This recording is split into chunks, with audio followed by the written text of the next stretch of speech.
Yo, what is good, YouTube? Welcome back to another JC2K video. Today we are going to be doing a ranking of my top 10 favorite cards in NBA 2K21 Myteam. Well, the top 10 best cards, in my opinion, in 2K21 Myteam right now. With new content coming tomorrow, I expect that we'll probably get a card or two, at least, that will probably fit in this top 10 somewhere. I wouldn't be surprised if we get a really good point guard at some point tomorrow, because Luka has been the best point guard in the game for a while. But we'll have to see what happens then. But I'm doing this ranking before we get tomorrow's content, so anything we get tomorrow on a Friday, I really have no idea where that will fall on this list, but for right now, these are the cards that I think are the top 10 cards in the game. And if you're looking to build a god squad, these are cards that I would 100% recommend including in your team if you're looking to win more unlimited games. Before we hop into this video, please make sure you hit that like button. If you enjoy the video, hit that subscribe button as well. I'd really appreciate it. We just hit 1,000 subscribers about a day ago, and we're already almost to 1.1k, which is absolutely crazy. The support recently has been absolutely insane, and I really appreciate it. But if you haven't hit that subscribe button yet, I would really appreciate it, as we're now slowly but surely going to be pushing towards 2,000 subscribers. I appreciate the support, and yeah, let's hop into the video. So at number 10, the card that I think is the 10th best card in the game, we have John Havlicek. Hondo, I think, is, I mean, he's a really good overall card. He came out probably the longest ago of any of these cards. I believe he did come out the longest ago of any of these cards, and I know he only has 24 Hall of Fame badges, and a lot of cards on this list have a lot more Hall of Fame badges than that, but I still think he is absolutely incredible for multiple reasons. One, because of all of his amazing shooting badges. Two, he has some really good defensive badges and plays really good defense, and also has really good playmaking badges. But what makes this John Havlicek card is base 98 with upper 7. This release 7 upper is, I don't know, it makes base 98 even better. His release is super easy to green, it's super quick. I find it much easier to green than Andre Karolinko's release personally, and I just think he's an amazing all-around card. He can dunk the ball really well. The only shortcoming about this card is that he only has gold showtime instead of Hall of Fame, but I still absolutely love him. He feels fast, he plays really good defense, his player model's not too small. He's a really good overall card. In my opinion, the best offensive overall card probably in the game right now. Just an absolute beast of a card. Coming in at number 9, we have Magic Johnson. This Magic, I believe, is the second best point guard in the game, and admittedly, if you can't dribble well, this Magic Johnson can be a challenging card to use at times, and also he does miss some key Hall of Fame badges, such as Hall of Fame Showtime, Hall of Fame Range Extender, Hall of Fame Claims. If you can find a badge.magic with one or two of those key badges that he could use, that makes him really that next level in being able to compete with a card like Luka. But he's still incredibly fast. If you can use the speed burst effectively and you can dribble effectively, he moves as like one of the fastest cards in the game. He has phenomenal dunk animations. His jumper is easy to green, even though it is slow, and he plays way better defense than his stats would make you think, because of his size and his player model at the point guard position. He's just such a mismatch. Plus, you can post hook with him because he's 6'9" with a 7-foot wingspan, which is absolute mismatch at the point guard position. But overall, again, I think this Magic Johnson is an absolutely incredible card. He was my backup point guard for a long time, and will likely be my backup point guard if we don't get a new point guard on Friday, because I do need to re-get a backup point guard, having sold my Magic last week. I thought we were going to get a point guard last week, but I will probably get this Magic Johnson back if we don't get a point guard this Friday, and I just think he's an absolutely incredible card. But you do have to be able to dribble with him, because he can't run if you're not using the burst properly and using your dribble animations. If you just try to run in a straight line with Magic, he's one of the slower cards in the game for whatever reason. So that is one thing to note with this Magic Johnson card.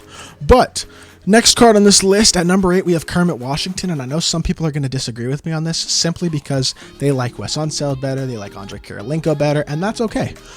In my personal opinion, I love this Kermit Washington. He's only listed at 6'8", but he has probably the biggest player model in the game compared to what his listed height is. He's like 6'10" at least, if not 6'11". His hair makes him look huge, and he has a 7'3" wingspan. He's an incredible defensive card, comes with Hall of Fame Showtime. His jumper is Dante Exum base, which is one of the best, if not the best jumper in the game, coming on Anton Jameson and Luka as well. And he comes with the Pro 2, the Curry slide, as do almost every card on this list. But the thing about him having Pro 2 is that because his player model is so big, he can still Curry slide being 6'9" or under, and he's under 6'9", so he can still Curry slide, but he has a massive player model. So he just moves incredibly fast off of the dribble animations that you can do if you know how to dribble effectively in this game. And for that reason, I absolutely love this Kermit Washington card. He is an exceptional defender, coming with almost every defensive badge you need. He comes with some very key offensive badges as well. He needs range extender, deadeye, flexible release added to him, but I have those badges added to him, and his jumper is absolutely knocked down. You do probably want to put a 3-point shoe on him as well, but based on the way that I have my Kermit with a 3-point shoe with those shooting badges added, he is an absolute monster. He can dribble, he's fast, he has Hall of Fame Showtime, he's an incredible defender, just an overall absolutely phenomenal power forward, and he plays the backup power forward position for me, and I absolutely love the card. So that's the number 8 card in my opinion on this list. At number 7 we have Galaxy Opal Kawhi Leonard, who I believe is the second oldest card on this list. But this Kawhi Leonard, again, similar to Hondo, he only comes with 22 Hall of Fame badges, which you wouldn't think is amazing. But when you look at the Hall of Fame badges that he come with, Showtime, Range Extender, Quick First Step, Unpluckable, Handles for Days, Clamps, Intimidator, he comes with some of the most important Hall of Fame badges in the game again. He's not really missing any super important Hall of Fame badges. And then you look at his release, he comes with Ray Allen release, with release 102 upper, which is a really good upper on him. One of the easiest releases, one of the quicker releases in the game. I absolutely love Kawhi's release. I very rarely miss with it when I'm open. And he can dribble well, he's got great size, he has a really big player model, and obviously Kawhi Leonard his defensive animations are just different. There's not really a card in the game that I think consistently plays lockdown on-ball defense the way that Kawhi Leonard does. I run him as my backup small forward now, and he just when he comes in the game, he automatically goes on ball if whoever the leading ball handler on my opponent's team is and absolutely clamps up. He's an absolute monster. He can shoot, he can create his own jumper, he can dunk, he attacks Thurin well, he's got great stats, he's fast, elite defender obviously, just an all-around incredible card. I absolutely love this Kawhi Leonard card. Then looking at the 6th best player in the game, in my personal opinion, and that would be David Robinson. This David Robinson card, we did get a couple of weeks ago at the end of Season 5. Just an all-around amazing card. Again, 35 Hall of Fame badges. He's not missing much. Gold range, it would be nice if it was Hall of Fame, but it's really not necessary. His release is super easy to green. He's super knocked down. Comes with Hall of Fame Quick First Step. He's got a massive player model, 7'1", 7'5" wingspan. Comes with Hall of Fame Showtime, a ton of Hall of Fame defensive badges. He's just the second best center in the game.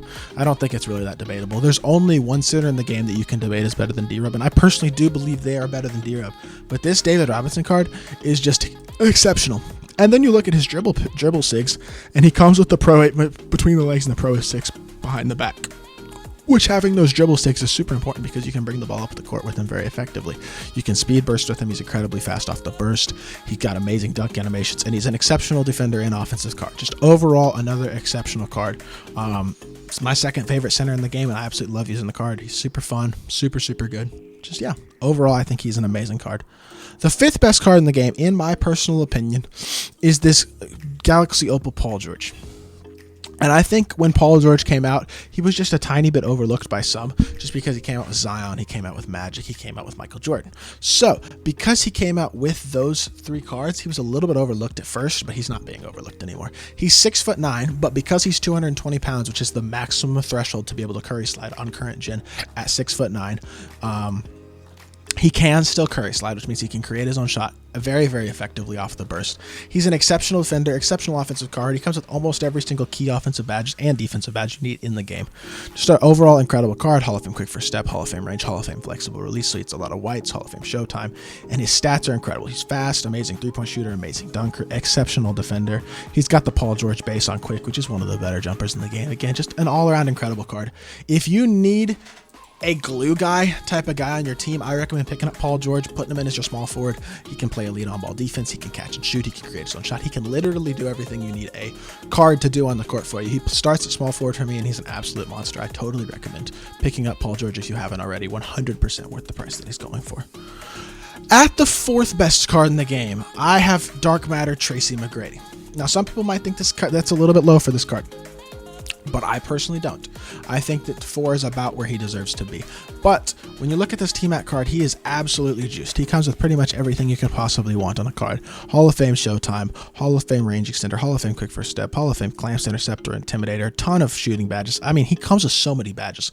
Way more Hall of Fame badges than he has even gold badges. I mean, and obviously he has the Trey Burke release with the Kobe Bryant upper. It's one of the better jumpers in the game, not hard to green. His stats are dang close to a GOAT card. I mean, 96, 97, 98, all across the board, like 99 driving dunk. He's just incredible. But the one thing that I think makes this card just a little bit lower than being a top 3 card, personally, in my opinion, is the fact that he comes with Hall of Fame Steady Shooter. And I know Kawhi comes with it too, but I've noticed the effect of Steady Shooter more on T-Mac than I have on Kawhi personally. I do prefer T-Mac overall as a card because I still think he's a better offensive card, but having Hall of Fame Steady Shooter on current gen does hurt him a little bit because I do occasionally notice myself shooting full bars or straight arms, which are basically when you green a shot, but 2K doesn't allow you to green a shot. You can tell based on the animation what a full bar or straight arm is. But for that reason, I think he's just barely not a top 3 card, but obviously I think this T-Mac is incredible. I think he's the best shooting guard or small forward in the game at this point. At the number 3 position, I have point guard Luka Doncic, who I believe is the best point guard in the game, and I don't think it's really all that close. This Luka Doncic card has been out since the beginning of Season 5, and he's been the best card ever since he came out, or the best point guard ever since he came out. He, again, has the Dante Exum base. It's one of the easiest releases in the game to green. He comes with a Curry slide. He's 6'7" at the point guard position. He runs quickly without even having to dribble.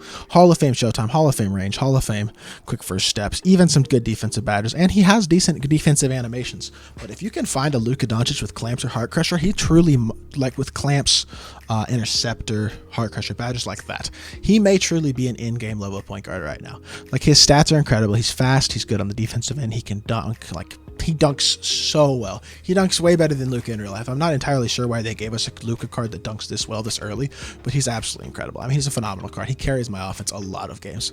Like, I personally, as a Mavericks fan, it's amazing to have a good Luka card in the game, but the fact that he is so good is just awesome. Like, he is such an incredible card to use, and I really, really enjoy using him as my point guard.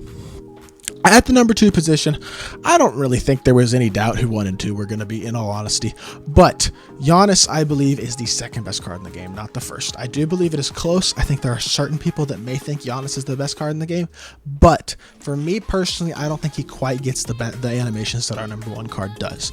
But Giannis is incredibly fast. He can now shoot the 3. He comes with range extender, and he already had everything else.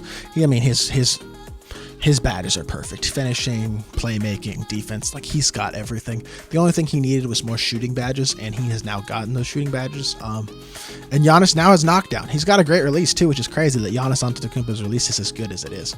But Giannis is just an overall incredible card. Like, maybe he's one of the 2 or 3 best slashers in the game, maybe the best defensive card in the game, you could argue. The fact he can shoot the ball is incredible. Like, he really can do it all. He's starting at power forward for me, and I think he really will start for the power forward for me for the foreseeable future, because I'm not really sure what card they could put out in the near future that would pass this Giannis card besides another Giannis. So yeah, I really do think he's that good, and for that reason, I think he's the second best card in the game right now. But the best card in the game, in my opinion, and I think pretty definitively, Kareem is the best card in the game. That's my personal opinion, is that this Dark Matter Kareem Abdul-Jabbar is the best card in the game. He can do it all. 42 Hall of Fame badges. He's not missing much. You put the shooting badges, he needs Deadeye, flexible range extender. You put those shooting badges on him. I mean, you look at his defense, 7'2". He moves at the speed of light. Don't let the 92, he's got 99 speed. Don't let the 92 speed fool you. Like, he is so incredibly fast off the burst. He can shoot. His release isn't that bad.